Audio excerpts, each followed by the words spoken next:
সুন্দরবন জঙ্গলে একটি গাছের উপর বসবাস করত টুনি তার দুটি ছানা।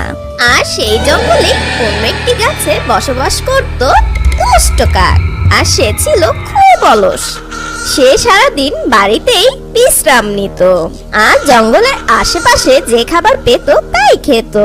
আর এভাবেই কাকের দিন চলতো। একদিন টুনি ছোট্ট ছানা বাজারের পাশ দিয়ে যাচ্ছিল। সে খেয়াল করে বাজারের এক পাশে ঈগল কি যেন বিক্রি করছে আর বলতে লাগলো, ঈগল আন্টি, তুমি এগুলো কি বিক্রি করছো? আর ঈগল টুনি ছানার এ কথা শুনে বলে, এগুলো হচ্ছে কাঁঠাল। কেন, কখনো দেখোনি? ঈগল আন্টি, আমি এই প্রথম এই নামটা শুনলাম। আমি আগে কখনো এগুলো দেখিনি। আচ্ছা ঈগল আন্টি, এগুলো কি খাওয়া